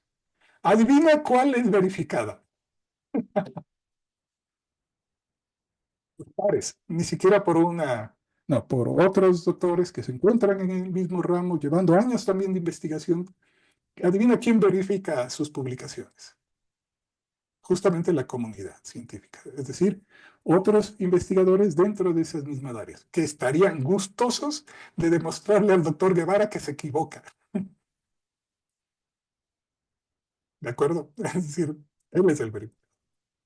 Ok, vamos más adelante. Más bien, por último, esta es mi invitación para que ustedes hagan este deber en la casa. Vamos a terminar con un deber, porque como todo buen profesor, mando deberes. Bien, mi invitación es para que mediante estas herramientas que les he comentado durante todo ya van a ser hora y 45 minutos, analicen el fenómeno del placebo. Resulta que el placebo se puede analizar de una forma hermosa, muy interesante, muy cautivadora, con el tema del sesgo de confirmación.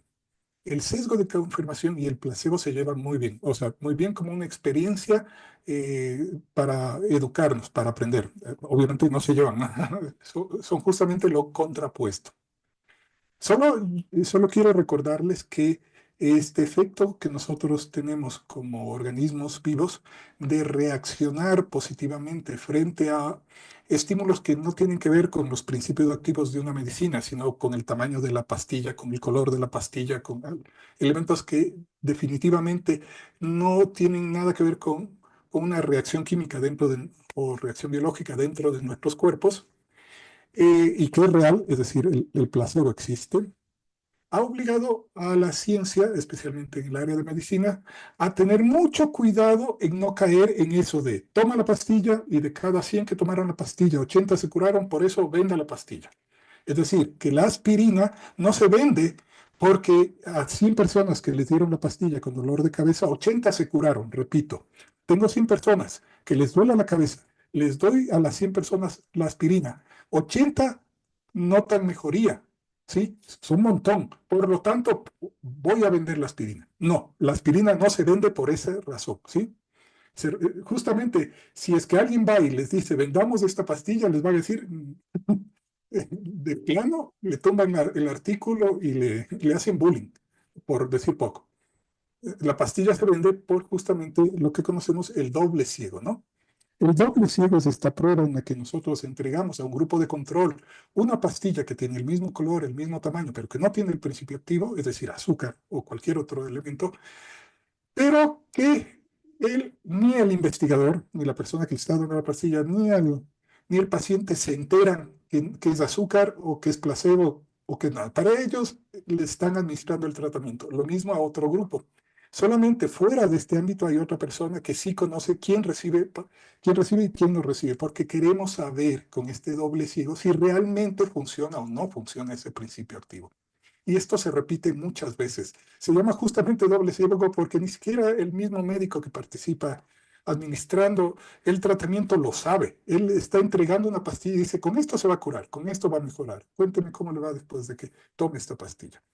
Bien, entonces mi invitación, ese es con lo que voy a cerrar esta conferencia, es pedirles que investiguen, pedirles, hay un montón de videos en el YouTube, hay un montón de YouTubers, les he mencionado uno, pero ustedes pueden tomar, también hay artículos, también hay páginas web, hay un montón de material. Les invito a que con esto que quizás yo haya sembrado a ustedes una pequeña semillita de inquietud, puedan completarlo y aplicarlo en el problema de el sesgo, no, perdón, eh, ya me olvidé, del placebo. Listo. Dejo para ustedes entonces la elección entre la incómoda verdad y la dulce mentira, que es en lo que me he dedicado. Les recuerdo sobre divulgación científica, el problema que se tiene al momento de divulgar es el conocimiento que la gran mayoría de las personas, el público en general, tiene sobre la ciencia. Uno de ellos es que muchos de nosotros manejamos el sesgo de confirmación, cometemos este error sin darnos cuenta siquiera que cometemos ese error. Eso es un gran inconveniente a la hora de divulgar y el problema es que cuando se divulga sin tomar en cuenta ese aspecto, en lo que se suele caer es que el divulgador se vuelve ¿cómo se llama esto? Alguien que entretiene, más que enseña o que educa o transmite información, es alguien divertido de ver. Sus videos son muy llamativos. Sí, no quiero decir un payasito, pero es algo parecido. Es decir, si son divulgadores, el reto es transmitir conocimiento científico. Caso contrario, lo que están es entreteniendo. No tiene nada de mal entretenerse, pero no se cumple, ¿no? Esa es la conferencia del día de hoy. Muchas gracias. Espero sus comentarios. Tienen 10 minutos para quejarse o poner sus inquietudes, etcétera, etcétera. Por favor, indíquenme. Muchísimas gracias, Víctor. Te agradezco muchísimo tu presentación, tu aporte. Algo que quiero recalcar y rescatar para nuestros queridos estudiantes y compañeros es que como profesores de matemáticas y física, si bien constantemente nos escuchamos y hablamos de lo que es el pensamiento crítico, aquí hemos planteado el hecho del pensamiento científico. Entonces, el poder, ustedes como futuros educadores, el implementar, no solamente acompañar en la parte de contenido, que es muy importante, entender que ese contenido pasó por un proceso y eso exige que tengamos un pensamiento científico y que podamos fomentar a nuestros niños, niñas y adolescentes.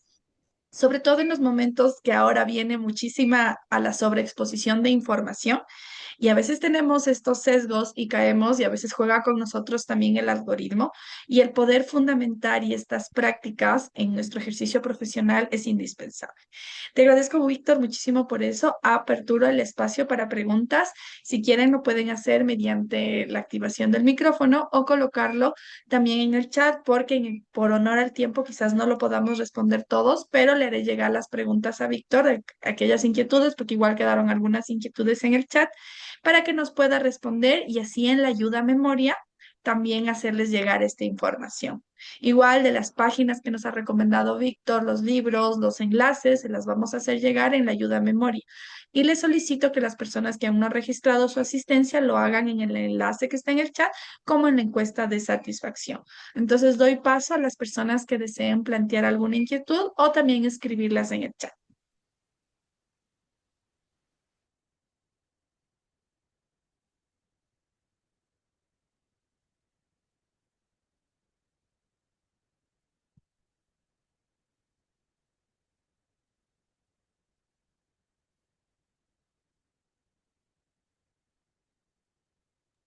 creo que todo ha quedado bastante claro. Pero en todo caso, sepan que pueden hacernos llegar estas inquietudes para poderlas responder. Tanto el video como toda la ayuda a memoria les vamos a hacer llegar al correo. Así que por favor es indispensable que coloquen su asistencia para poderles hacer llegar este material como el enlace de los videos grabados. Muchísimas gracias, Víctor. No sé si quieres cerrar con algo e iremos cerrando esta conferencia. Muchas gracias a todos. Gracias por escuchar esta pequeña propuesta y ojalá ustedes tengan la posibilidad de continuarla o profundizar más en estos temas. Agradezco a todos. Muchísimas gracias. Entonces doy por cerrada este encuentro.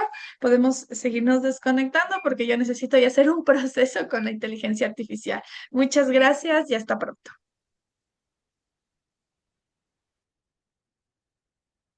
Gracias. Gracias. Gracias, muchas gracias igualmente. Muchísimas gracias. Muchísimas gracias.